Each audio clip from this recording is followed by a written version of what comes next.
Plus d'une respiration sur deux, on la doit à l'océan. Et ces sables du Sahara, ils contiennent quoi? Ils contiennent les arêtes de poissons, les restes des arêtes de poissons dès l'époque où le Sahara n'était pas un désert mais un marécage. Même les anguilles qui sont au bord de l'extinction et qui sont l'objet d'une pêche qui rapporte quasiment rien à personne, eh bien on n'arrive pas à faire fermer cette pêche. Beaucoup de poissons font du bruit, on parle de monde du silence, en fait pas du tout. Il y a des requins aujourd'hui qui ont mangé des vikings et qui nagent encore, parce qu'ils se nourrissent d'animaux morts, donc un viking qui tombe dans l'eau, ça a sûrement le même goût qu'un phoque mort qui mange habituellement. Bonjour à tous, aujourd'hui on plonge dans le monde secret des océans et des rivières avec Bill François. Bonjour Bill François. Bonjour. Alors on est très content de vous accueillir sur l'émission. C'est la première fois que je suis embêté pour présenter quelqu'un parce qu'on a reçu des physiciens, on a reçu des biologistes, mais du coup là vous êtes un petit peu entre les deux. Comment est-ce qu'on pourrait vous définir du coup? Oui, moi je m'intéresse à la biophysique, donc la physique appliquée au monde vivant. Et plutôt aux grandes échelles, parce que quand on parle de biophysique, on pense surtout aux petits mécanismes qu'il y a à l'intérieur des cellules. C'est le terme qu'on emploie en général pour désigner cette étude de petites choses biologiques, mais moi c'est plus les grandes choses, les grands objets, donc des animaux, des plantes, comment ils fonctionnent, et ils obéissent à des lois physiques, parce qu'en fait la physique elle est partout, mais dans le vivant aussi. D'accord, donc par exemple ça revient à étudier quoi? La manière dont se déplacent les poissons? Et ben, par exemple, typiquement, voilà, moi j'ai fait ma thèse autour de ça, le déplacement des poissons et les bancs de poissons. Donc ça obéit à des lois physiques. Donc on peut le regarder d'un point de vue de biologiste, en regardant comment les différentes espèces de poissons vont se déplacer pour leur reproduction, échapper aux prédateurs, leur vie, essayer de comprendre éventuellement aussi à l'intérieur de chaque poisson quels sont les mécanismes anatomiques qui les font se déplacer. Ça, c'est le point de vue biologique. Donc, c'est en général un zoom vers l'intérieur. On regarde en détail les petites différences entre les espèces, etc. Puis le point de vue du physicien, ça va être plutôt de dézoomer. Pour rire, on dit souvent chez les physiciens qu'une vache, c'est sphérique. Parce que si on veut modéliser une vache, on va d'abord faire comme si c'était une sphère. Et a priori, on va pouvoir déjà calculer tout un tas de choses assez précisément sans avoir besoin d'aller à un ordre de précision supérieur et considérer les pattes, la forme, etc.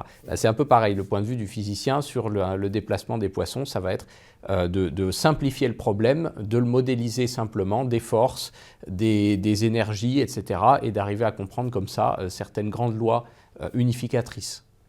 D'accord. Donc là, vous avez dit que vous avez étudié le déplacement des poissons. C'était une espèce en particulier?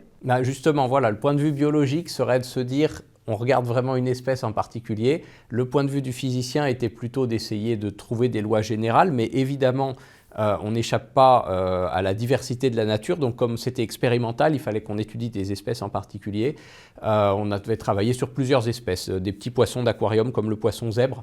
Donc, c'est des petits poissons d'eau douce tropicaux. Le poisson zèbre, c'est un peu la souris de laboratoire version poisson. C'est un poisson dont on a séquencé le génome et sur lequel on a énormément de formes transgéniques qui servent pour des expériences de laboratoire. On sait très bien l'élever de manière très contrôlée, très standard. Donc, c'est ce que les biologistes appellent des modèles animaux. Ça permet de modéliser comme ça des choses.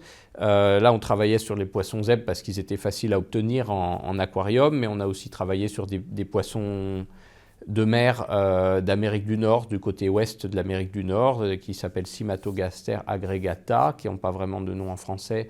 C'est une sorte de perche marine, ça ressemble un peu à une dorade grise. Qui avaient la particularité d'être vivipares, donc ils faisaient leurs petits tout cuits comme nous, quoi. Ça passait pas par des œufs et des larves, des embryons, parce que la plupart des poissons naissent dans des œufs tout petits et vont avoir toute une métamorphose. Là, le petit sortait, il faisait la moitié de la taille de l'adulte quasiment, et en fait, ça faisait que sur 2 générations, on avait vraiment des tailles très standards d'individus, et ça nous permettait d'étudier comment ils nagent ensemble en fait. Est-ce que la taille joue un rôle? Est-ce qu'ils se suivent? Les petits suivent les gros suivent les petits, etc.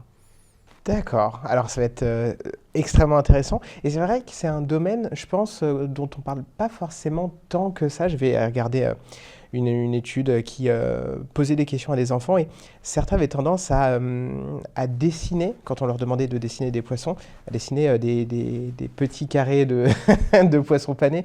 Et c'est vrai qu'on est peut-être un peu moins proche du monde marin peut-être parce qu'on le voit moins. On peut se balader dans une forêt, on peut voir des animaux. Peut-être que c'est des animaux auxquels on est moins exposé. Est-ce qu'il y a vraiment toute une vie à l'intérieur des forêts, des ruisseaux? Vie de... Absolument, et c'est vrai que c'est un monde qu'on ne voit pas trop. Je crois que pour cette étude sur les enfants d'école primaire à peu près, c'est plus de 20% qui ne faisaient pas la différence entre, qui ne faisaient pas le lien en fait entre le poisson qu'on mange et donc cet aliment carré et l'animal poisson. Ils connaissent les deux en général quand même, mais ils ne font pas la différence. Et donc quand on leur demande de dessiner un poisson, si on ne précise pas lequel des deux, ils peuvent faire le carré aussi bien que l'autre. Mais ça montre bien à quel point on est déconnecté en fait de cet univers-là. Et c'est pas que c'est un univers qui ne nous touche pas, c'est que c'est un univers dont on est déconnecté. C'est-à-dire que l'océan, plus d'une respiration sur deux, on la doit à l'océan. On parle beaucoup de la forêt et elle est très importante, mais ce n'est pas pour enlever quoi que ce soit à la forêt que je dis ça, mais le phytoplancton, c'est ces plantes microscopiques qui vivent dans la mer, c'est ce qui nous apporte plus d'une respiration sur deux. C'est notre plus gros allié contre le réchauffement climatique, c'est tout le fonctionnement de la planète, c'est 75% de la surface du globe, donc c'est quand même avant tout la planète mer avant d'être la planète Terre. On n'est que des petits insulaires sur nos continents en fait, mais en gros la Terre c'est l'océan. Et du coup ça nous influence en permanence sur plein de choses. Un exemple très concret, c'est le poisson qu'on mange, et on a complètement coupé un peu ce lien. C'est un des derniers animaux, le poisson, où quand on le mange, on a encore à peu près la forme de l'animal en tête, et encore, il n'y a plus beaucoup de gens qui achètent le poisson entier en poissonnerie, et en fait, on oublie comme ça toute cette importance de cet univers et toute la richesse qu'il peut avoir. Encore pire pour les rivières, qui sont pourtant en bas de chez nous, mais dans lesquels on ne regarde pas du tout. Et pourtant, c'est des univers où il y a énormément de vie, énormément de richesse, des grands foyers de biodiversité, les océans comme les rivières d'ailleurs. D'accord. Je crois avoir vu un chiffre comme quoi il y aurait la plus grande diversité de poissons dans les rivières, alors qu'en fait, c'est une toute petite composante de la masse d'eau sur Terre. Oui, c'est moins d'un millième, je crois que c'est un 20 millième de l'eau sur Terre, l'eau qui coule dans nos eaux douces, que ce soit les lacs, les rivières, les étangs, les mares, etc. Tout confondu, toutes ces eaux douces-là qui pourtant sont omniprésentes dans le paysage. On ne pourrait pas imaginer un paysage sans eau douce, sans une mare, sans un caniveau, un étang, un fleuve. On vit tous et toutes près des fleuves. La plupart des départements français ont des noms de fleuves ou de rivières ou de cours d'eau. Et pourtant, tout ça, c'est moins d'un 20 millième de l'eau sur Terre.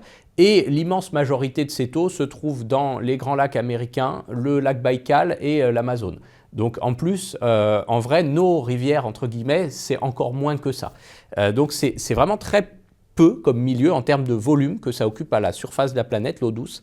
Et en parallèle que c'est très peu, si on compte les espèces de poissons, on ne les connaît pas toutes, on en découvre tous les jours, mais on sait quand même à peu près combien il y en a, et on en découvre à peu près autant en mer qu'en eau douce. Mais si on compte, il y a plus de 30 000 espèces de poissons. Il y a à peu près la moitié en mer, la moitié en eau douce, un tout petit peu plus en mer, quelques pourcents en plus. Mais, donc ça veut dire que dans 20 000 fois moins de volume, il y a tout autant d'espèces de poissons en eau douce. Donc la biodiversité, elle est 20 000 fois plus concentrée en eau douce qu'en eau de mer. Et bon, là, les poissons, c'est un exemple, mais on pourrait regarder d'autres catégories d'animaux, ça serait similaire. Hein. Le poisson, c'est ce qu'il y a de plus visible, c'est parmi les plus gros animaux aquatiques, donc c'est facile d'étudier les poissons, mais c'est vrai pour la vie en général. Et comment ça se fait, ça c'est un mystère qui n'est pas encore totalement résolu, parce qu'il y a sûrement plein de facteurs. Un des facteurs le plus évident, c'est que l'eau douce, elle est très morcelée, très fragmentée, comparée à la mer. Si vous êtes un poisson, vous regardez un globe terrestre, du point de vue d'un poisson, bon là on ne voit pas très bien, mais il n'y a qu'un seul océan. Hein. On dit les mers, les océans, mais vous pouvez nager d'un endroit à l'autre en passant par des détroits éventuellement, mais vous pouvez toujours aller d'un endroit à l'autre. Alors, en vrai, un poisson ne va pas forcément le faire parce qu'il est habitué à une certaine gamme de températures. Donc par exemple, un poisson tropical des Caraïbes, il ne va pas pouvoir aller dans des eaux tropicales en Polynésie, parce que pour ça, il faudrait qu'il passe par ou le pôle Nord, quoi, et c'est trop froid, ou la Terre de Feu, c'est trop froid aussi, ou le Cap de Bonne-Espérance, mais même histoire. Alors bon, malheureusement, il y a des canaux maintenant à Suez et au Panama qui font se mélanger quand même les océans, et ça apporte des problèmes. Mais en gros, d'un point de vue de poissons, il y a deux océans, quoi, l'Indo-Pacifique et l'Atlantique, qui comprend la Méditerranée, la mer Noire, la Baltique, tout ça c'est relié. Et donc, deux océans, ça fait qu'au sein d'un même océan, le peuplement, il est quand même assez homogène. On retrouve globalement les mêmes espèces. Tandis que dans les rivières, vous prenez une rivière comme le Rhône, un fleuve, un autre fleuve comme la Loire, qui pourtant ne sont pas très loin. Au niveau de la source de la Loire, hein, les cours d'eau qui se jettent dans le Rhône et les cours d'eau qui se jettent dans la Loire, ils sont séparés de quelques centaines de mètres. Après, ça s'éloigne, mais voilà. Donc vous prenez deux cours d'eau comme ça, qui géographiquement sont proches, à l'intérieur, un poisson de l'un n'a aucun moyen d'aller dans l'autre, et réciproquement. À moins qu'il passe par la mer ou par la terre, ce que font certaines espèces, mais enfin c'est quand même très rare et très difficile, ou par les airs, mais c'est quand même très compliqué. Donc ça fait que, en fait, ça fait des zones comme ça qui sont isolées, ce qu'on appelle les bassins versants, et qui sont isolées les unes des autres pendant des millénaires. En France, ça fait depuis l'ère glaciaire, quoi. Donc plus de 10 000 ans que ces zones-là sont isolées les unes des autres. Et donc en 10 000 ans, on a des espèces comme ça qui apparaissent parce qu'elles sont isolées, et ça crée une très très grande diversité. Les rivières, c'est comme un archipel, quoi, de plein de petites îles séparées les unes des autres. Dans les îles, on le voit, il y a plein d'espèces endémiques. C'est la même histoire. Et du coup, j'avais aussi vu que les rivières et du coup l'écosystème sous-marin avaient un rôle extrêmement important par rapport à la faune, par rapport aux forêts. Ça, c'est vrai, ça? Tout est lié, ouais, tout est lié. La mer, les rivières, les forêts, la terre, il y a énormément d'échanges en fait de nutriments et de molécules chimiques, de matériaux entre ces différentes entités. Et souvent, ce qu'on voit, c'est que la terre a besoin de ce que la mer a en grande quantité, et la mer a besoin de ce que la terre a en grande quantité. Chacune est pauvre de ce que l'autre a. Typiquement, la mer, la vie marine a besoin de silice. La silice, c'est pas évident d'en avoir dans la mer. Et c'est ce qui est à la base des coquilles de plein de plantes et d'animaux marins. Les petites diatomées, par exemple, ces algues microscopiques, là, mais qui nourrissent toute la chaîne alimentaire, elles ont besoin d'une frustule, c'est une sorte de petite coquille en silice. Et ça, elles ne peuvent pas forcément le trouver facilement. Ce n'est pas un matériau qui est courant, un élément chimique qui est courant dans l'eau. Donc c'est pour ça que les fleuves, qui vont charrier par l'érosion ce genre de choses dans la mer, vont énormément nourrir l'océan. On estime que plus de la moitié des espèces commerciales qu'on pêche, par exemple, proviennent en tout cas, ont besoin d'un fleuve à un moment donné. Un tiers des espèces de poissons, je crois, ont besoin de ces apports de fleuves, grandissent à proximité des embouchures, etc. Enfin, la productivité comme ça que ça apporte, elle est vraiment énorme grâce à cet échange de la terre vers la mer. Mais l'échange inverse, il existe aussi, il est encore plus flagrant, c'est-à-dire la mer apporte aussi des nutriments à la terre, dont la terre a besoin, en particulier les plantes. Typiquement, c'est surtout l'azote et le phosphore, dont les plantes ont absolument besoin pour vivre et pour commencer la chaîne alimentaire qui nous nourrit. Et au départ, ce qui fertilisait comme ça les sols, en azote et en phosphore, c'était notamment en Europe et à la fin de l'ère glaciaire, quand les glaces se sont retirées et que la roche elle était à nu, ce qui a fertilisé les sols, c'était les animaux marins qui revenaient via les rivières, et lesquels, principalement les poissons migrateurs. Donc ces poissons comme les saumons, vous connaissez l'histoire du saumon, hein, il grandit dans la mer, mais il remonte dans la rivière où il est né pour se reproduire. Et c'est un long voyage, ça le fatigue, beaucoup meurent. Chez certaines espèces, ils meurent tous. Chez d'autres espèces, comme le saumon atlantique, il y en a qui arrivent à survivre, à redescendre. Mais il y en a beaucoup qui meurent, qui sont transportés par les prédateurs, les ours, les hérons, les renards. Et puis les cadavres finissent par se décomposer dans le sol. Et ça, en fait, ça fait que ces saumons qui ont capté énormément d'azote et de phosphore en mer, quand ils ont grandi, ils remontent dans les rivières. Et là, il y en a qui vont mourir, leur corps va se décomposer et tout cet azote et ce phosphore, il va se retrouver dans le sol. Et c'est vrai pour les saumons, c'est vrai pour les aloses, les truites de mer, énormément de poissons migrateurs comme ça. Et ça fait que c'est ça qui a donné le coup d'envoi en fait, à nos écosystèmes terrestres en Europe, en Amérique du Nord, au nord de l'Asie également, donc dans les régions tempérées qui étaient avant recouvertes par les glaces.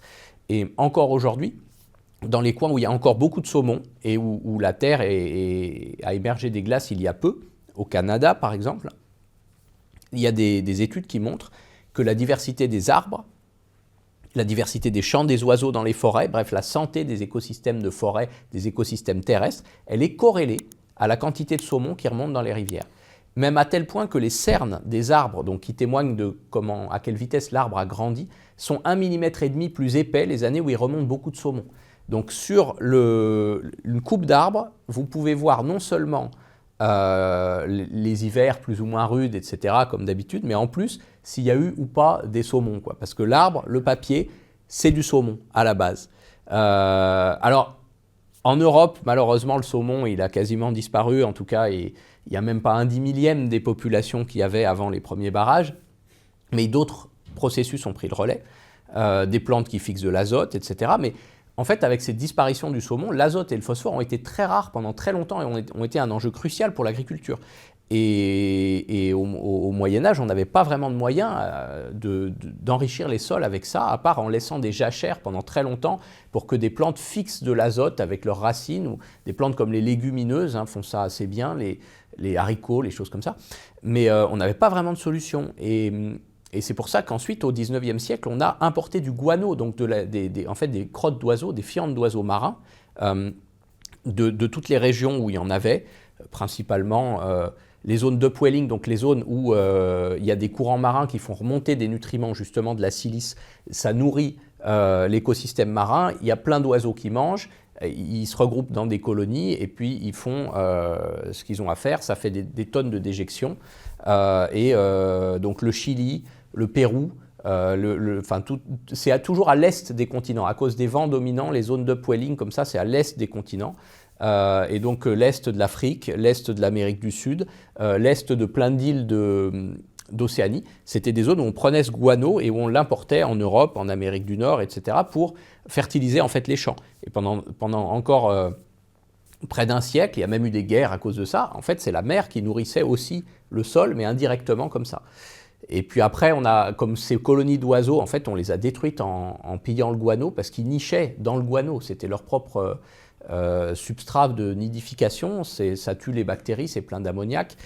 Ça tue les parasites, donc ces oiseaux nichaient là. Et il faut des millénaires d'oiseaux pour faire des épaisseurs de guano. Donc, une fois qu'on a eu retiré le guano, ces oiseaux se sont effondrés et c'est là que les Allemands ont développé des procédés pour faire de l'engrais azoté à partir de gaz naturel et de l'air. Il y a de l'azote dans l'air, du diazote, mais il est stable, donc il fallait tout un procédé chimique pour le casser et en faire des composés que les plantes puissent utiliser et qu'on puisse manger en fait.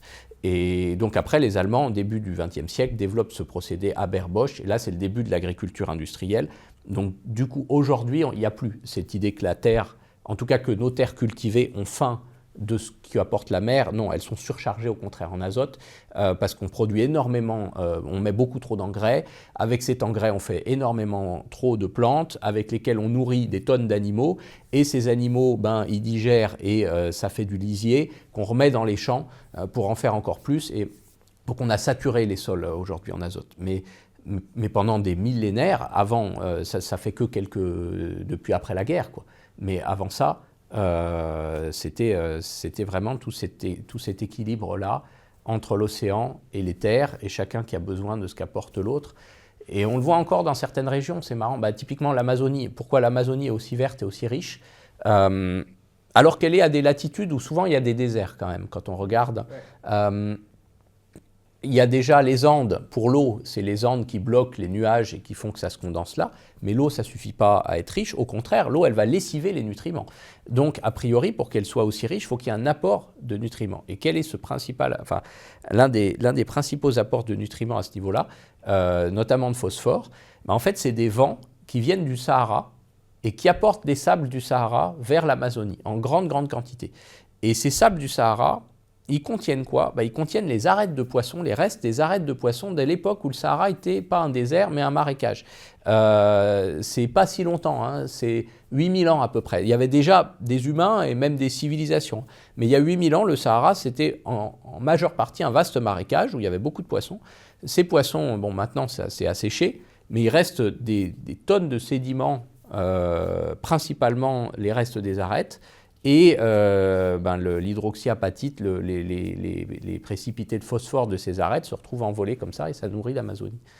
Donc il y a plein d'échanges. Ouais, tout est relié. C'est intéressant de se dire que globalement, voilà, d'un point de vue chimique, physico-chimique, sur le globe, tout est relié. Un vieux poisson d'il y a des millénaires, il va nourrir l'Amazonie, qui va nous nourrir indirectement via du soja ou malheureusement ou des choses comme ça qu'on va manger. Enfin, tout est lié, quoi. Du coup, j'extrapole un peu, mais est-ce que ça veut aussi dire que plus on réduit la biodiversité du coup dans les milieux aquatiques, et plus du coup on devient dépendant des engrais qu'on rajoute à l'intérieur des champs? Oui, c'est pas du tout extrapolé, c'est exactement ça. C'est direct. Effectivement, toute cette biodiversité aquatique, elle permet d'avoir des milieux très riches. Et elle permettait, typiquement, si on avait encore des grandes remontées de saumon, on aurait sûrement une agriculture assez vertueuse autour des plaines alluviales et des forêts, des fleuves, etc. Aujourd'hui, on est dépendant pour pouvoir se nourrir de procédés chimiques très polluants qui nous rendent dépendants du gaz, donc de pays pas toujours démocratiques, etc. Donc oui, c'est clair que le moment où on a choisi ce procédé chimique pour faire de l'engrais, plutôt que d'essayer un peu de sobriété et d'exploiter le guano intelligemment, ce que les Incas avaient fait pendant des millénaires. Parce que le guano, il a été redécouvert par Humboldt, un navigateur allemand, un naturaliste, dans les années 1800. Il voyageait le long de la côte du Pérou, et en fait, il a redécouvert ça, alors qu'avant ça, personne ne savait comment les Incas avaient été aussi riches et aussi prospères alors qu'ils vivent dans un désert extrêmement aride et inhospitalier. Et en fait, on a redécouvert, maintenant on le sait très bien, qu'ils avaient ces îles à oiseaux dans lesquelles ils prélevaient le guano et ils l'utilisaient, et c'était la base de leur agriculture, donc de leur énergie, de leur population, etc. Alors qu'ils maîtrisaient même pas la roue, les Incas. Ils n'ont jamais maîtrisé la roue et ils arrivaient à faire une civilisation prospère en plein désert. Mais par contre, eux, ils avaient des règles extrêmement strictes. Si on tuait ces oiseaux marins, c'était des peines qui allaient jusqu'à la peine capitale. Si on ne protégeait pas, qu'on ne respectait pas les saisons de nidification, par exemple. Et donc ce guano, ils avaient compris que c'était une ressource qui se renouvelait très très lentement et qu'il fallait en prendre soin. D'accord. Par rapport au saumon, est-ce qu'on sait ce qui a provoqué leur, alors pas leur disparition, mais leur diminution par rapport à l'époque? Oui, on sait tout à fait. En fait, ça a commencé la diminution du saumon dans les années 1400-1500, donc c'est vraiment très vieux, avec les premiers moulins à eau qui permettaient de barrer des tout petits cours d'eau. Pour faire, au départ, c'était de la farine ou pour broyer des choses, enfin tirer de l'énergie comme ça avec de l'eau. Et dès qu'on a commencé ça, on sait, parce qu'on le voit dans des archives de la nourriture humaine, mais aussi des fouilles archéologiques au niveau des rivières, des arêtes, etc. On sait que la population de saumon a commencé à décliner à partir de ce moment-là. Ensuite, c'est principalement les barrages. Ça s'est accéléré avec l'ère industrielle, quand on a commencé à faire vraiment des barrages hydroélectriques, où là on barrait des fleuves entiers. Parce que quand on barrait que les petits affluents, il y avait toujours quelques endroits où les saumons pouvaient passer. Quand on barre tout le fleuve, ils ne peuvent plus passer du tout. Et en parallèle de ça, il y a eu de la surpêche, il y a eu de la pollution, évidemment, qu'il y a toujours. Et aujourd'hui, on pense que les principaux facteurs qui font, parce que ce déclin, non seulement il ne s'est pas arrêté, mais il continue, voire il s'accélère aujourd'hui. Donc c'est de pire en pire, quoi. Et alors qu'il remonte très très peu de saumon. Il y a quelques années, pour la blague, je parlais souvent du saumon de l'Adour, qui à l'époque était autorisé à la pêche et qu'on trouvait dans des restos, dans des traiteurs, etc. Et je disais, il ne faut surtout pas manger ça. C'est comme si vous mangiez du panda. Et c'est vrai qu'on n'aurait pas idée de manger un panda. On a tous l'idée que c'est un animal menacé et que même si c'est sans doute très bon, ça a goût de bambou, de pousse de bambou, on ne mangerait pas du panda. Et donc je leur disais, c'est comme si vous mangiez du panda, c'est aussi menacé. Mais aujourd'hui, là, depuis cette année, c'est plus une blague, c'est plus une métaphore, c'est-à-dire qu'il y a moins de saumon de l'Adour que de pandas qui remontent chaque année. La pêche est fermée, mais ça ne suffit pas, parce que le problème, voilà, c'est qu'il y a toujours des soucis de pêche, mais en mer. Le saumon, comme il passe une grande partie de sa vie en mer, même si on ne le pêche plus dans la rivière, en fait, il se fait attraper par des filets près de la côte, qui ne lui sont pas destinés, mais qui tuent énormément de poissons. C'est un des principaux problèmes. Et donc tous ces facteurs cumulés font qu'aujourd'hui, il y a 10 000 fois moins de saumon qu'avant le déclin. Donc il faut imaginer que si aujourd'hui on pêche un saumon, et ça arrive, hein, les gens qui pêchent dans l'Adour par exemple, même en pêchant la truite, ils attrapent de temps en temps un saumon. Il faut se dire que quand ils attrapent un saumon, s'ils avaient pêché en 1500, ils en auraient attrapé 10 000, avec le même effort de pêche, quoi. En passant peut-être quelques jours pour en attraper un, ils auraient attrapé 10 000. On n'imagine même pas ce que ça fait 10 000 saumons. Même pas ça remplit la pièce, ça remplit plusieurs pièces. C'est inimaginable. En plus, ils étaient beaucoup plus gros, donc c'est encore plus de volume. C'est quelque chose qu'on ne peut même pas avoir idée. Et un pêcheur en attrapait 10 000. Donc il faut imaginer ce que ça faisait dans les rivières, ce que ça nourrissait, la puanteur qu'il devait y avoir quand les cadavres commençaient à mourir, mais la richesse aussi de vie que ça apportait, qui nourrissait tout un écosystème. C'est absolument incroyable, mais ça, malheureusement, on l'a fait disparaître. Et est-ce qu'il y a des solutions qui existent ou la voie qu'on a prise est un petit peu inévitable? Pour ce point précis, les solutions, elles sont simples. Il y a des problématiques plus compliquées, mais le saumon a l'air de souffrir du réchauffement climatique, mais pas tant que ça, parce que ça, pour le coup, la solution, elle est compliquée, ou plutôt, elle est difficile à mettre en place. Mais pour le saumon, non, il faut arrêter les pêches qui sont susceptibles d'attraper du saumon. Et clairement, aucun d'entre nous n'a besoin de manger ces poissons-là. Il y a plein d'autres alternatives en plus, et pour les pêcheurs, et pour les consommateurs. Donc, c'est vraiment pas compliqué à mettre en place. Et il faut faire ce que d'autres pays ont déjà fait depuis bien longtemps, c'est-à-dire enlever les filets de la bande côtière. Aux États-Unis, pays qui n'est pourtant pas réputé pour être écolo, il y a le Golden Mile qui est mis en place depuis les années 80. Donc 1 mile, c'est-à-dire 2 km le long de la côte, à peu près, 1,8 km. Sur 1 mile, il n'y a pas de filet.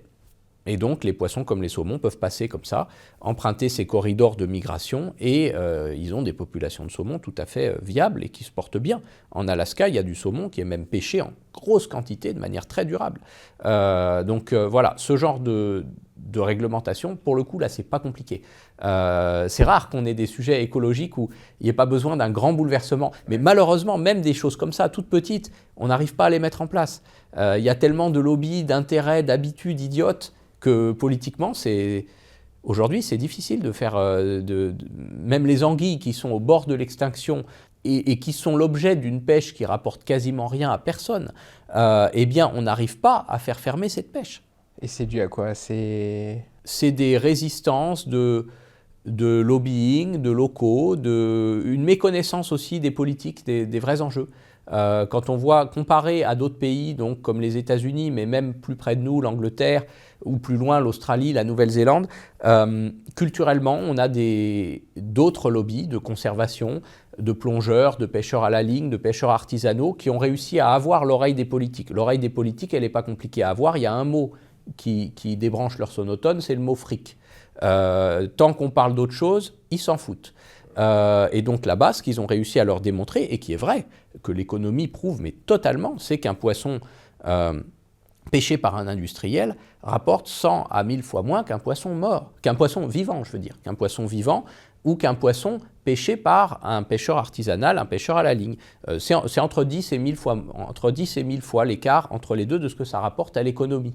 Parce que un poisson pêché par un industriel, il rapporte son prix au kilo, c'est tout, ça ne va pas plus loin.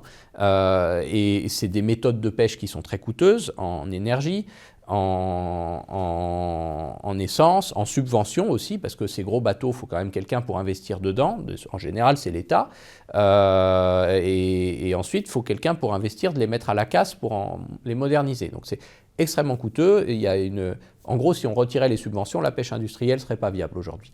Mais, et en plus, ça rapporte très peu. Voilà, le prix au kilo. En général, 10 € grand max pour les espèces les plus cotées. C'est à peu près ça, en criée. À l'inverse, un poisson pêché de manière artisanale, ça fait vivre directement la personne qui le pêche avec beaucoup moins de coûts, très peu de subventions. Et puis, un poisson pêché par un pêcheur du dimanche, c'est encore mieux, même s'il n'est jamais vendu finalement. parce que c'est toute une économie de loisirs. Il va acheter de quoi le cuisiner, il va acheter, ou même s'il le relâche, encore mieux, il pourra être pêché plusieurs fois, ça multiplie le truc, mais il va acheter le bateau, il va acheter le matériel, éventuellement l'hôtel, le guide, l'apéro, etc. Enfin, c'est toute une économie qui se fait comme ça. Et par un plongeur, encore mieux. S'il y a du tourisme, de l'écotourisme de plongée, ça peut arriver aussi, encore mieux. Donc, ce service-là de l'écosystème, là-bas, ils ont réussi à le faire entendre aux décideurs. Chez nous, malheureusement, pas. Et on entend très souvent des gens qui disent « Non, mais ça c'est injuste par exemple, un poisson soit pêché par un pêcheur de loisirs parce que ça ne rapporte pas alors qu'il y a des gens dont c'est le métier. » On entend ce genre de choses. Mais si on regarde toute l'économie dans son ensemble, non, ils se trompent complètement. Et pareil, ils disent aussi souvent c'est injuste que, au-delà de la pêche, une espèce soit protégée alors que ça pourrait faire vivre des gens dont c'est le métier. Sauf qu'une espèce protégée, elle fait vivre encore plus de monde. En général, par tous les services que ça rapporte, les services de l'écosystème. D'accord. Alors pour revenir un petit peu sur les idées reçues qu'on a sur les poissons, il y a une idée reçue qui est assez tenace, une question qu'on m'a demandé de, de vous poser en même temps. On dit souvent que les poissons rouges ont une mémoire assez courte. Même les poissons en général ont une mémoire assez courte. Est-ce que c'est vrai ou est-ce que c'est une idée reçue? Oui, c'est une idée reçue. On l'entend souvent, cette idée de 3 secondes là, qui fait le tour du bocal et puis arrivé de l'autre côté, il a déjà oublié. Non, c'est pas vrai du tout. Ça a été popularisé un peu par le film Nemo, mais bon, c'est marrant, mais c'est pas vrai. Non, les poissons ont une bonne mémoire. Ils se souviennent de choses sur plusieurs mois, voire plusieurs années, selon les espèces. C'est ce que la science prouve. Il y a eu des expériences là-dessus. Et ils se souviennent, oui. Bon, ce pas des animaux aussi intelligents que nous, c'est sûr. Même s'il y a certains poissons qui ont des capacités cognitives tout à fait intéressantes et qu'on n'arrête pas d'en découvrir plus dessus. Il ne faut pas forcément comparer, d'ailleurs, l'intelligence. Nous, on sait résoudre des problèmes de maths ou fabriquer des fusées qui vont sur la Lune. Mais d'autres animaux avec un cerveau différent, sans doute moins élaboré, mais qui a des capacités tout aussi intéressantes, vont pouvoir faire des très belles prouesses aussi. Par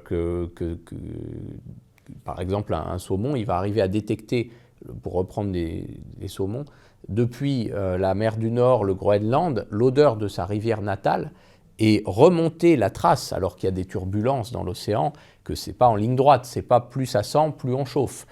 Donc en plus, il y a un facteur que les physiciens ont modélisé, c'est avec de l'entropie, il va arriver à suivre un gradient d'entropie de l'odeur pour arriver jusqu'au ruisseau où il est né. Et ça, il le mémorise, parce que c'est dans sa mémoire. 3 ou 4 ans avant, quand il a quitté la rivière, il a mémorisé cette odeur. Donc c'est ce genre d'intelligence qui est assez étonnante. Mais on ne peut pas la comparer à la nôtre. Oui. Par rapport à l'intelligence, est-ce que les poissons ont des systèmes de communication, un langage? Oui, il n'y a même pas qu'un. Il y a plein de systèmes de communication de la part des poissons. Langage, tout dépend ce qu'on entend par langage, mais s'il y a la notion de signe dans le langage, d'un langage symbolique, là, on ne l'a peut-être pas. D'autres animaux peuvent l'avoir. On voit que des singes, par exemple, vont avoir des cris qui correspondent à différents prédateurs, différentes situations. Donc il y a un langage. Quand ils crient harpie féroce ou qu'ils crient jaguar, ce n'est pas le même cri. Donc là, peut-être qu'on peut parler plus de langage. Après, tout dépend de comment on s'entend sur la définition du langage. Mais les poissons, donc ça, a priori, non. Par contre, de communiquer et d'avoir de véhiculer des informations les uns aux autres et de se les échanger, ils ont plein de façons de le faire. Beaucoup de poissons font du bruit, on parle de monde du silence, en fait pas du tout. L'eau, ça conduit beaucoup mieux le son que l'air. Et il y a énormément de poissons qui font beaucoup de bruit, de plein de manières différentes, que ce soit des grognements avec la vessie natatoire, même les harengs pètent, ils font des bruits par des flatulences, et ça leur sert à communiquer aussi. Entre eux? Entre eux, oui, entre eux, absolument. Alors oui, parce qu'il y a aussi des communications entre espèces. Mais là, en l'occurrence, c'est au sein d'une même espèce. On ne sait pas du tout ce qu'ils se disent comme ça.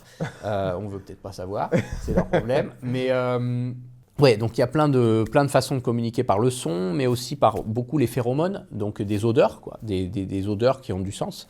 Une histoire amusante là-dessus, c'est les phéromones d'alerte. Donc il y a plein de petits poissons qui vont émettre des phéromones d'alerte pour alerter leurs congénères quand ils vont être blessés ou attaqués par un prédateur. Et il y en a même qui savent en fait que ça va attirer encore plus de prédateurs s'ils le font, et qui du coup vont quand même le faire quand ils sont capturés par un prédateur. Parce qu'ils en émettent encore plein, les autres prédateurs arrivent, ils se battent pour la proie, et la proie a une chance de s'échapper à ce moment-là. Donc il y a des astuces comme ça, et le plus marrant, c'est le brochet qui vit dans nos eaux. Et les Indiens d'Amérique du Nord avaient remarqué depuis très longtemps que les brochets ne digèrent jamais au même endroit où ils chassent. Et bon, ça a été étudié par la science qu'assez récemment, mais il y a eu des expériences qui ont été faites même dans des milieux contrôlés. On s'est aperçu que c'était systématique. Le brochet, il fait sa pause digestion à un endroit opposé de l'endroit où il va chasser. Et en fait, c'est pourquoi? C'est parce que quand il avale les proies, elles sont toujours un peu vivantes. Et dans son estomac se retrouvent plein de phéromones d'alerte. Et donc, dans ses excréments. Et si les proies sentent l'excrément du brochet, ça leur fait peur. Du coup, il va aller aux toilettes le plus loin possible de sa cuisine, quoi. C'est assez amusant, de son garde-manger en tout cas. Et ouais, donc les phéromones, c'est un moyen que les poissons utilisent pour communiquer. Après, il y a des attitudes aussi du corps. Ouais, par exemple, pour se faire nettoyer par un poisson nettoyeur, il y a tout un rituel de gestuelle. Donc là, c'est interespèce. Ah, du coup, c'est interespèce, absolument. Mais aussi entre les espèces, lors de la reproduction, etc., il y a toutes sortes de gestuels entre les mâles et les femelles, entre des mâles qui se battent, etc. Il y a la couleur aussi, et beaucoup de poissons changent de couleur en fait. Un peu comme les poulpes, hein. Ils ont des chromatophores, des cellules qui peuvent se dilater de différentes couleurs, ça fait comme des pixels et ça peut changer de couleur. La couleur, des yeux, même, ça véhicule des informations. Et il y a d'autres sens, simplement les mouvements, etc. Enfin, il y a pas mal de façons comme ça que les poissons ont de communiquer. Ouais. Beaucoup en fait. D'accord. Les couleurs, ça me surprend parce qu'il me semblait que justement dans l'océan, dès qu'on descend un tout petit peu, en fait, en profondeur, il y a tout de suite très peu de lumière. Comment est-ce qu'ils arrivent à voir des couleurs dans un environnement où la lumière passe pas très bien? Alors, c'est surtout pour les espèces qui vivent en faible profondeur, déjà, où il y a de la lumière. Mais effectivement, dès qu'on descend, il y a très peu de lumière, et les couleurs disparaissent les unes après les autres, en commençant par les plus chaudes, entre guillemets, comme le rouge. À 5 mètres, il y a déjà plus de rouge. Et puis, la lumière, elle disparaît aussi très vite. À 400 mètres, il y a déjà quasiment plus de lumière. À 1000 mètres, zéro de lumière du soleil. Donc bon, déjà, première chose, ça se passe beaucoup en surface, les espèces qui communiquent au moyen des couleurs. Deuxième chose, ils vont avoir un spectre de couleurs visibles plus étendu que le nôtre pour voir jusque les ultraviolets. En général, les poissons vont très bien voir les ultraviolets, ce qui leur permet d'avoir des couleurs qui sont un peu moins absorbées par l'eau, un peu moins profondes. Donc comme ça, c'est toujours ça de gagner. Même si, pareil, les UV, au bout d'un moment, ils disparaissent aussi, hein, complètement. Et puis, enfin, dans les grandes profondeurs, certains poissons vont émettre leur propre lumière. Donc ça leur permet, c'est pour ça que les poissons abyssaux, ils ont quand même des yeux, alors qu'ils vivent dans des profondeurs où il n'y a pas de lumière du tout, du soleil. C'est qu'ils ont des yeux pour voir la bioluminescence, donc la lumière émise par d'autres créatures, par des animaux eux-mêmes, quoi. Ok, ce qui veut dire que, en fait, en fonction de la profondeur à laquelle on a des écosystèmes qui peuvent être complètement différents d'une profondeur à l'autre. Oui, on a des milieux très différents parce qu'il y a des lois physiques très différentes, parce qu'il y a des conditions très différentes, de lumière notamment, et surtout, la lumière, qu'est-ce qu'elle apporte? Elle apporte la vie par les plantes, par la photosynthèse, elle apporte la nourriture, le producteur primaire. Une chaîne alimentaire, ça commence toujours par les plantes qui prennent la lumière, le CO2 et qui en font des sucres. Et après, on peut manger ces sucres, puis se faire manger par un autre qui va manger, et ainsi de suite. Sur Terre, il y a 3 ou 4 échelons, un herbivore, enfin une plante, un herbivore, un carnivore, en général ça s'arrête là, mais en mer, il y a des dizaines et des dizaines d'échelons qui se mangent entre eux. Mais ça commence toujours par le soleil et par les plantes. Sauf que du coup, si vous descendez trop bas, il n'y a plus de soleil, il n'y a plus de plantes. Donc, qu'est-ce qui va se passer? Deux choses, la migration verticale, donc la plupart des espèces qui vivent dans les zones qu'on dit mésopélagiques, donc ce n'est pas vraiment les abysses, mais ce n'est pas la surface non plus, elles vont monter chaque jour pour aller manger des plantes et redescendre chaque nuit pour échapper aux prédateurs. Et donc il va y avoir tout un cycle comme ça. le phytoplancton, les plantes vont bouger en sens inverse, vont descendre la nuit, monter le jour, et les animaux vont monter plutôt la nuit, et descendre le jour. Ce qui va faire que ça fait sur des milliers de mètres parfois. Donc c'est la plus grande en biomasse migration du monde vivant, comme ça, qui se fait chaque nuit dans l'océan pour capter comme ça cette nourriture, et c'est ça qui fait d'ailleurs que l'océan capte le CO2. On dit l'océan, c'est notre allié contre le réchauffement climatique, il capte le CO2. Mais comment il fait? En fait, c'est toutes ces plantes en surface qui prennent le CO2 par photosynthèse, qui le stockent dans leur organisme. Ensuite, les animaux qui viennent manger les plantes, qui descendent le digérer en profondeur. On parle beaucoup de digestion aujourd'hui. Mais c'est fondamental. Ouais. Parce que du coup, il le digère en profondeur. Et qu'est-ce qui se passe? Ça tombe dans des profondeurs où ça ne remonte plus pendant des siècles, des millénaires. Parce que l'océan, ce n'est pas une couche d'eau homogène, c'est comme un gâteau, il y a des strates et on peut piéger des choses en dessous de certaines strates d'eau profonde, d'eau froide, un peu dense. Et c'est comme ça que le carbone, il est séquestré. Et donc que ça arrive, voilà. Aussi les animaux qui meurent, leur carbone va tomber comme ça dans les profondeurs. Ce qu'on appelle la neige marine, c'est tous ces détritus comme ça qui tombent de la surface et qui vont alimenter les abysses un peu plus profonds. Et puis carrément plus bas, où on n'a plus du tout de lumière, il y a encore de l'oxygène parce que l'oxygène aussi, il vient des plantes. Mais les plantes en ont mis tellement depuis longtemps qu'il y a de l'oxygène, mais il n'y a pas de lumière du tout. Donc les animaux qui sont vraiment très profonds dans les zones aphotiques où il n'y a pas de lumière, soit ils mangent de la neige marine, soit ils mangent des collègues qui mangent de la neige marine, soit qu'est-ce qu'ils font? Ils n'ont rien à manger et du coup, heureusement, la vie, elle a trouvé un autre moyen dans les grandes profondeurs de court-circuiter tout ce système basé sur la lumière et de faire des producteurs primaires sur un autre principe qui est la chimiosynthèse. Donc, ça se passe dans les fumeurs noirs, c'est ces sources hydrothermales, là, en gros des geysers mais sous-marins, où l'eau, elle jaillit mais sous l'eau, et puis elle charrie plein d'éléments chimiques dans ces sources-là. C'est de l'eau très très chaude, bien au-delà de 100 degrés, mais comme on est à des profondeurs où il y a des grosses pressions, l'eau, elle bout à beaucoup plus en fait que 100 degrés. Donc c'est pas de l'eau bouillante, mais très très très très chaude. Et ça fait des réactions chimiques. Et en fait, il y a des bactéries qui exploitent l'énergie de ces réactions chimiques, basées surtout sur le soufre, comme dans tous les geysers, il y a du soufre. Grâce à cette énergie, elles arrivent à synthétiser des sucres aussi, à démarrer une chaîne alimentaire. Donc c'est une sorte de vie complètement parallèle de toute la vie qu'on connaît sur la planète. C'est complètement fou. Et ça nous donne du coup des indices sur l'origine de la vie dans ces milieux-là, qui sont malheureusement menacés aujourd'hui parce que ces milieux-là, comme il y a beaucoup de réactions chimiques, il y a beaucoup de métaux qui précipitent et il y a des entreprises qui veulent exploiter en fait ces métaux, et ce qui serait extrêmement dangereux pour tout l'équilibre de l'océan. D'accord, parce que vu que tout est interconnecté, si on commence à dérégler tout ce qui se trouve à la base, en fait, on finit en cascade par dérégler tous les écosystèmes. Exactement. Une telle exploitation, ça a plein de dangers. Déjà, on va détruire des écosystèmes qui ont donc une vie complètement parallèle, qui ont sans doute le secret de l'origine de la vie. C'est probablement là que la vie est apparue. Et donc des secrets aussi pour nous soigner, pour mieux nous comprendre notre organisme et pour toutes sortes de technologies qui pourraient nous être bénéfiques. Parce qu'on connaît très peu tout ce qu'il y a là. On connaît moins de 10% de toutes les espèces qu'il y a dans l'océan, en particulier dans ces zones-là où elles sont très intéressantes. Donc déjà ça, c'est un gros danger. Ensuite, effectivement, on va perturber une pièce du puzzle, on va pousser un des dominos et tout peut se casser la figure, d'autant plus que ce n'est pas juste un domino, parce que si on va gratter dans ces zones-là, ça va faire des nuages de sédiments qui vont impacter toute la colonne d'eau au-dessus. Donc, c'est plus qu'un domino, c'est plutôt un éléphant qui marche dans le plateau de domino. D'accord. Par rapport à ces espèces-là, comment est-ce qu'on peut faire pour les étudier, vu quand même elles sont à une profondeur assez élevée? C'est très compliqué de pouvoir y envoyer des expéditions, des sous-marins. Comment est-ce qu'on peut faire pour collecter des infos et voir un petit peu comment est-ce qu'évoluent ces écosystèmes?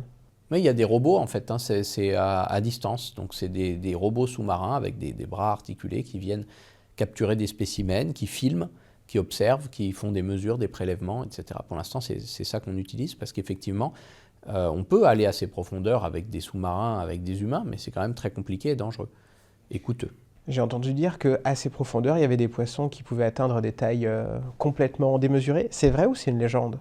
Alors, en général, c'est des milieux très peu nutritifs, donc il n'y a pas grand-chose de très gros. parce que, comme on disait, hein, à part la neige marine et les fumeurs noirs, il n'y a pas beaucoup de sources de nourriture. Il y en a une autre, c'est parce qu'on ne peut pas vraiment appeler ça de la neige marine, c'est un peu gros pour de la neige, c'est les baleines qui meurent. Ça fait des oasis de vie.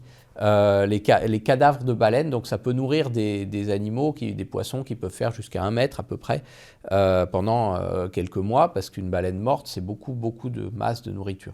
Mais des très gros animaux dans les grandes profondeurs, il n'y en a pas tant que ça, et ceux qu'il y a vont avoir une vie très ralentie. Parce que du coup, il faut vraiment qu'ils économisent de l'énergie en permanence. Donc oui, il y a des grands requins qui peuvent faire 2 mètres et quelques, mais qui vont vivre très au ralenti. Là, on parle du coup des profondeurs à peu près où il y a les fumeurs noirs, donc dans les 2000 mètres.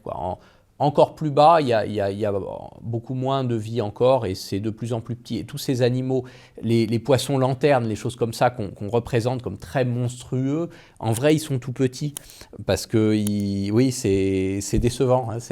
C'est un peu comme les manchots où quand on voit les films, on a l'impression qu'ils font 2,50 m de haut, qu'ils sont plus grands que des humains, la marche de l'empereur. Puis en fait, c'est des gros poulets, quoi, la taille d'un dindon, le manchot empereur. C'est un peu décevant, quoi. Ouais. Même si c'est adorable, ça le rend plus mignon. Mais voilà, c'est un peu pareil. Toutes ces bêtes-là, on dirait qu'ils sont énormes, mais en fait non. Et les très grands, parce qu'il y a des choses énormes dans l'océan, effectivement, ils vivent effectivement dans des grandes profondeurs, mais pas dans ces gammes-là de profondeur. Ils sont plutôt dans les 100 mètres, quoi, 300 mètres, 1000 mètres max, on va dire. Les calamars géants, par exemple, ça c'est pas un poisson, mais c'est un animal gigantesque. Calmar géant, calmar colossal, ça peut faire plus de 10-12 mètres.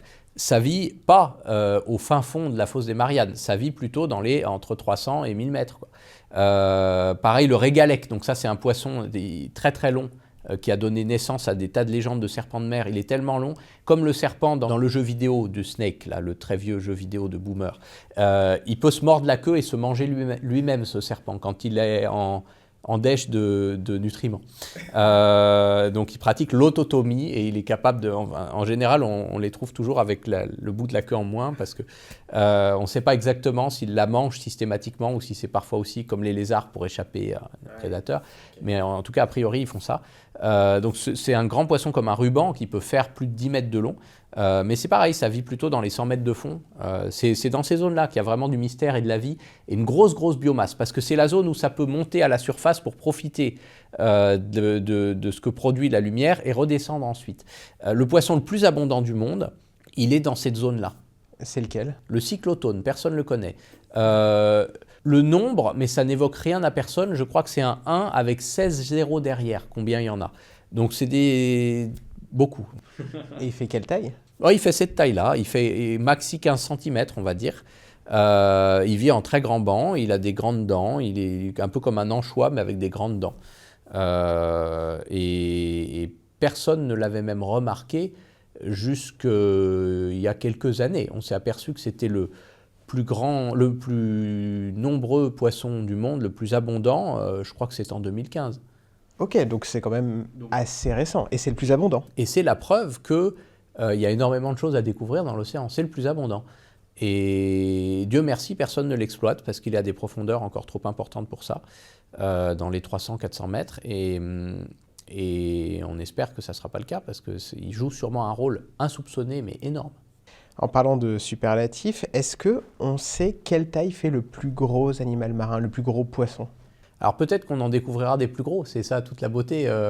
Mais je dis ça sincèrement, hein, c'est pas pour lancer de la cryptozoologie ou des rêves de monstres du Loch Ness, mais parce que par exemple le requin grande gueule qui fait quand même plus de 7 mètres, un requin mangeur de plancton incroyable qui a une bouche phosphorescente pour attirer le plancton, il a été découvert à la fin des années 70. Donc ça donne une idée voilà, de l'espoir qu'on a de découvrir encore plein de choses dans l'océan. Alors le plus gros poisson marin, c'est le requin baleine. Donc lui, il est facile à voir, il vit plutôt en surface. C'est aussi un requin mangeur de plancton qui peut faire, je crois que c'est 18 mètres, quelque chose comme ça, enfin presque pas loin de la taille d'une baleine, à vérifier, hein, c'est peut-être une quinzaine de mètres, enfin, c'est assez gros. Le plus gros poisson osseux, donc la famille des poissons plus proches de nous, parce que ça c'est un poisson cartilagineux, le requin-baleine c'est la famille des requins, c'est assez éloigné. Le plus gros poisson osseux c'est le poisson-lune qui peut faire 2 tonnes, c'est quand même gros aussi. Pareil, c'est pas un mangeur de plancton mais de méduses, de gélatineux comme ça, donc il vit assez tranquillement on va dire. Après, le plus gros animal de tous, c'est pas un poisson. Parce que, en fait, un poisson, la plupart des poissons, à part quelques exceptions comme le thon rouge, ils ont le sang froid. Donc, ils sont à la même température que l'eau. Or, si on veut un très très gros animal, il faut un animal qui aille vivre dans des coins froids.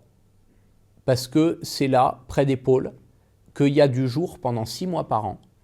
Et donc, qu'il peut y avoir des gros blooms de phytoplancton, des gros développements de nourriture, en fait. C'est beaucoup plus nutritif près des pôles que près de l'équateur, l'océan. Donc le requin-baleine qui vit dans des eaux chaudes, il peut devenir très grand, mais il ne peut pas faire le maximum. Le maximum, il faut un animal qui puisse aller vivre près des pôles au moins une bonne partie de l'année. Et un animal à sang froid qui ferait ça, son métabolisme serait ralenti par le froid. Donc il ne serait pas efficace pour aller faire ça. Donc physiquement, là c'est un exemple de comment la physique, elle dicte la forme de la nature. Physiquement, le plus gros animal du monde, il doit avoir le sang chaud, vivre près des pôles, vivre dans l'eau. Ça ne peut pas être un dinosaure ou un éléphant parce que sur Terre, la gravité limite la taille des animaux. Pourquoi ? Parce que la section des os, elle évolue plus lentement que la masse de l'animal. La masse de l'animal, ça évolue comme le cube de la longueur. C'est un volume, tandis que la section de l'os, c'est une surface, ça évolue comme le carré de la longueur. Et donc, en fait, si vous augmentez la taille d'un animal à proportion, au bout d'un moment, il va se casser, les os vont se casser. Même un éléphant, ça ne peut pas sauter un trottoir, un éléphant. Vous ne verrez jamais un éléphant qui saute, ça ne peut pas, ça se casserait les os. Donc, ça limite totalement la taille des animaux sur Terre, ce phénomène. Donc, il faut que ça vive dans l'eau, il faut que ça vive près des pôles, il faut que ça ait le sang chaud. On se rapproche déjà vachement d'une baleine, là. Ouais. Et en fait, la baleine, c'est le plus gros animal qui ait jamais existé, plus d'une trentaine de mètres pour les baleines bleues, et on vient de trouver un fossile d'un animal qui a l'air potentiellement, vu la taille des vertèbres, un chouïa plus grand que la baleine bleue, mais c'était aussi une baleine en fait. Et en fait, nos baleines, on sait que ça atteint déjà, même la baleine bleue, une autre limite physique, qui est, on disait, le sang chaud. En fait, le problème de la baleine, c'est justement la surchauffe. Parce que quand vous augmentez la taille d'un animal à sang chaud, je disais tout à l'heure, le volume, il augmente beaucoup plus vite que la surface. En fait, le volume de l'animal, sa masse musculaire, c'est ce qui produit la chaleur. Et la surface, c'est ce qui va évacuer la chaleur. Et du coup, qu'est-ce qui se passe ? Si vous doublez la taille d'une baleine, la surface va être 4 fois plus grande si vous doublez la longueur d'une baleine, mais le volume, lui, va être 4 fois 2, donc ça fait 8 fois. Donc le volume va être 8 fois plus important. Donc au bout d'un moment, en fait, la surface ne suffira plus à évacuer la chaleur. Et donc ça fait que les baleines, elles surchauffent en permanence. Si on tue une baleine, il ne faut pas le faire, mais quand les Esquimaux tuent une baleine pour la manger, elle cuit toute seule. À cause de simplement toute la chaleur qui est accumulée, qui ne peut plus, parce qu'en fait c'est le cœur de la baleine en pompant en permanence le sang vers l'extérieur qui va la refroidir et l'empêcher de surchauffer. Donc si on la tue, elle cuit. Et tellement ça surchauffe une baleine, quoi. C'est à la limite de la surchauffe en permanence. De même qu'à l'inverse, les tout petits animaux à sang chaud sont à la limite de l'hypothermie. Le plus petit mammifère, la musaraigne étrusque, qui est plus légère qu'une pièce de 1 centime, elle mange toutes les demi-heures, elle est obligée de manger. Elle a un rythme cardiaque extrêmement rapide, un métabolisme très rapide, et si elle s'arrête de manger pendant une demi-heure, elle tombe dans les pommes à cause de l'hypothermie. Et il suffit de la mettre dans la main, la chaleur de la main suffit à la ranimer tellement c'est petit, c'est mignon. Mais les petits animaux ont un problème de froid, même un nourrisson, un nouveau-né, ça a beaucoup plus froid, il faut le réchauffer, qu'un humain d'une bonne taille adulte, quoi. Et pour la baleine, c'est pareil. Voilà. Donc la limite, on sait pas ce qu'il y a comme animaux très gros à découvrir sous l'océan, mais on sait quelle est la limite du plus gros qu'on découvrira. Tout à l'heure, on avait aussi dit que en dessous d'une certaine profondeur, les animaux avaient un métabolisme qui tournait au ralenti. Est-ce que ça veut dire qu'ils vivent plus longtemps ? Souvent, ouais. C'est relié, effectivement. Parce que donc ils sont dans de l'eau plus froide, donc toutes les réactions chimiques de leur corps se font plus lentement, y compris les processus d'oxydation, de vieillissement, etc. Donc bien souvent dans les grandes profondeurs, on a des poissons notamment, mais des animaux en général qui vivent plus longtemps. On a même parmi les records des longévités, enfin il n'y a pas de record parce qu'il y a certaines méduses qui sont immortelles, mais des animaux qui vivent très vieux comme les éponges de verre, c'est des éponges qui vivent en grande profondeur, qui ont un squelette en verre magnifique. Et on a calculé grâce à ce squelette en verre que certains individus avaient 17 000 ans. Donc on peignait des mammouths dans les grottes, l'éponge elle était déjà là, quoi. Et niveau vertébrés, dans des profondeurs, pas des grandes profondeurs, c'est plutôt dans des eaux froides, on a des requins qui peuvent vivre plus de 800 ans. Le requin du Groenland, mesuré, on sait qu'on a trouvé des individus qu'on a datés à 500 ans, mais comme c'était loin d'être les plus gros qu'on ait jamais pêchés, les plus gros faisaient sans doute plus de 800 ans. Donc il y a des requins aujourd'hui qui ont mangé des vikings et qui nagent encore, parce qu'ils se nourrissent d'animaux morts. Donc un viking qui tombe dans l'eau, ça a sûrement le même goût qu'un phoque mort qui mange habituellement. On peut aujourd'hui manger un requin qui a mangé un viking, quoi. C'est pas bon, c'est la spécialité de l'Islande. Ils les font pourrir parce que c'est toxique, c'est plein d'ammoniac. Et pour enlever l'urée, comme ça, la dégrader, ils le font pourrir sous la terre en fait pendant 6 mois. Ils en font des petits carrés qui servent comme des apéricubes et ça a le goût du desktop mélangé à de l'huile de foie de morue, quoi. C'est vraiment dégueulasse. Mais oui, ça existe, voilà, c'est des animaux qui vivent plus de 800 ans, c'est quand même fou de se dire ça, des témoins comme ça, tout ce qu'ils ont pu voir, ou ne pas voir, parce qu'au bout d'un moment, ils finissent par devenir aveugles, il y a des parasites qui s'installent dans leurs yeux, enfin ils sentent autrement, l'électricité, tout ça. Et ouais, c'est fou. Et c'est lié aux grandes profondeurs. Et c'est pour ça d'ailleurs que la pêche en grande profondeur est vraiment pas durable, la pêche industrielle, parce que la plupart des espèces qu'on va aller chercher en grande profondeur, elles mettent très longtemps à devenir matures, à se reproduire. Quand vous mangez par exemple un poisson qui s'appelle le sébaste, qu'on vend souvent en poissonnerie, et souvent sous le nom de dorade sébaste, mais ça n'a rien à voir avec la dorade, c'est un poisson qui va être mature à plus de 20-30 ans. Et il n'est pas rare d'en acheter qu'en fait, il a plus de 100 ans, voire presque 200 ans. Donc, se dire, on mange un poisson qui a peut-être connu Napoléon, ça fait bizarre. Et donc, il est en général très peu durable. Il y a quelques pêcheries qui arrivent à vraiment réglementer, mais en général, ces poissons de grand fond, ils sont très peu durables. Alors là, on arrive sur la fin de notre entretien. Je laisse toujours un petit moment d'entretien pour pouvoir parler des ouvrages de la personne qu'on invite. Vous avez écrit pas mal de livres, dont un dont le titre m'a intrigué. C'est l'éloquence de la sardine, il me semble. Absolument. Une sardine, ça peut être éloquent? On a parlé tout à l'heure des multiples façons que les poissons ont de communiquer. Ouais. Donc oui, je pense que c'est très éloquent, une sardine.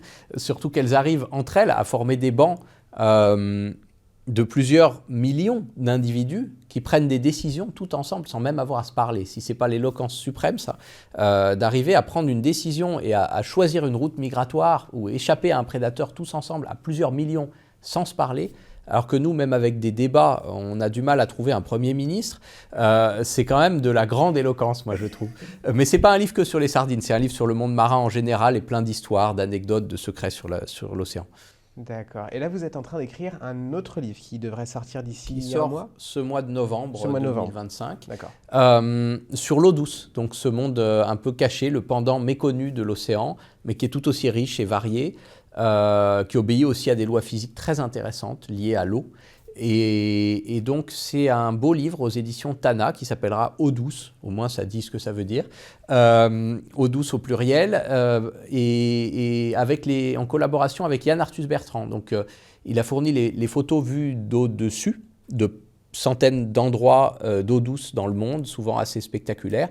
Et à chaque image vue du dessus, moi je raconte ce qu'il y a vu d'en dessous. Donc, la vie étonnante et cachée des animaux, des plantes, des créatures insoupçonnées qui vivent sous les eaux douces.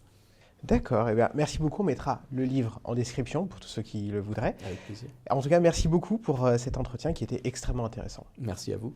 Merci à vous d'avoir regardé l'épisode jusqu'au bout. N'hésitez pas à vous abonner pour ne pas manquer les prochains. À bientôt.